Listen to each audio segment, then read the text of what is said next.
asalaamaaleykum mbokk yi ñuy seetaan ñëw nañ tey pour corriger TD bu njëkk bi mooy exercice 1 ñu ni nga installer serveur web donc Xampp logiciel la ensemble de logiciel la buy tax nga mën a taxawal ci lu yomb benn serveur web local ci sa ordinateur donc serveur FTP nag da ci àndaale FTP pour transférer ay fichiers waaye itam serveur de messagerie électronique kon loolu Xampp tamit dafa gratuit donc mën nga ko télécharger ci adresse bi mooy adresse bi ñu joxe nii léegi TD bi dafa bu njëkk TD bi dafa ne nañu télécharger installer Xampp te topp étape bi maanaam te pour def ko dañuy topp étape yi donc boo duggee fii mu wan la naka ngay installer Xampp pour Windows donc gis nga kon mi ngi nii Xampp pour Windows voilà gis nga procédure baa ngi c'est très simple installation moom duñ ci taxaw ndax ñëpp mën nañ ko quoi boo ko télécharger rek nga daal di koy mën a installer deuxième bi mooy nga démarrer le serveur Apache donc saa yoo démarrer ma Xampp bi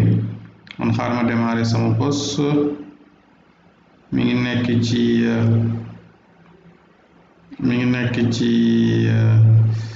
fi ma ko installé pare c'est Xampp fii lay nekk donc damay ñëw fii ma démarrer bi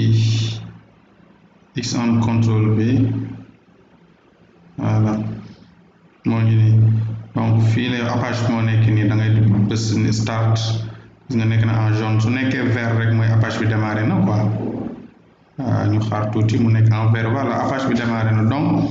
moom lay wax nii la nga démarré serveur Apache bi donc loolu def nga ko mu ni boo noppee nga créer benn site maanaam benn dossier boo xam yaa ngi koy tuddee test fan nga koy créer ci da ngay dem C Xampp htdocs donc mooy fi ma nekkoon léegi donc disque dur C bi moo nekk nii boo ñëwee li mooy disque C bi su ma duggee C bi ma dem Xampp après Xampp ma dem htdocs moo nekk nii après fii la wax ñu créer fa benn dossier test mu def clic droit nouveau dossier bi ma def test voilà donc test bi dugg naa ci biir dossier test bi donc gis nga chemin bi moo nekk nii c'est Xampp htdocs après test voilà léegi mu ne nga testé URL bi ibbi localhost/test donc mu ne dangay ñëw nga tàppe localhost ni / nga def test voilà donc indi na la ci dossier bi mooy ne dossier test bi donc ci nga nekk nii voilà donc bu loolu weesoo exercice 2 mun nga installer benn éditeur nag mooy loo xam mën nga fi bind code donc am na yu bari nee na ay logiciel yu bari yoo xam ne mën nañ ko def bu dee ci Windows Mac wala Linux yenn éditeur de texte yi yenn éditeur la yeneen ñi ay environnement de développement moom la ñuy wax IDE quoi donc parmi yooyu bari na yoo xamante ni WYSIWYG lañ koy wax comme ay Dreamweaver bi Blue Griffon ak bari na quoi voilà léegi nag bu dee standard nag comme Notepad++ man moom laay installé wala Sublime donc yooyu mën nga ko installé donc bi ma installé Dreamweaver CS6 lii c'est pas obligatoire quoi mën ngeen jël Notepad++ wala Sublime Text rek bu leen neexee donc fii mu ne configurer le site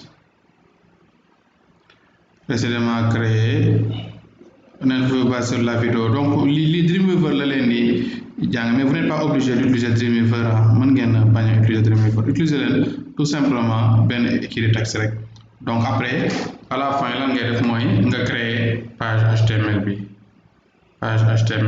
donc fii la lay wax créer une page nommée index.php donc damay ñëw fii ma créer benn page index.php def ci lii ci biir donc xaar ma copier lii ci biir page bi déjà ma daal di koy tuddee index.php fan laa koy enregistré ci dossier test bi damay def enregistrer sous ma dem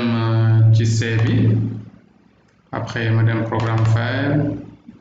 après ma dem xampp non xampp mi ni ma demaat htdocs ma xool dossier test bi ñu créé woon test moo ngi nii après fii laay créé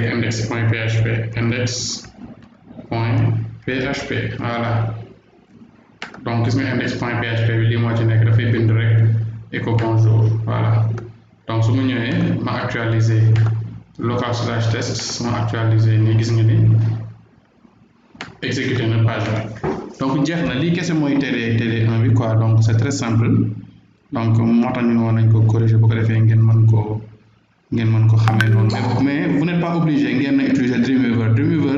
pour coder la donc mën nga utiliser Sublime Text wala Notepad++.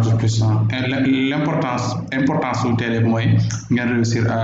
am page bi te am ngeen ko voilà kon ñu leen jox daje beneen yoon incha allah jërëjëf.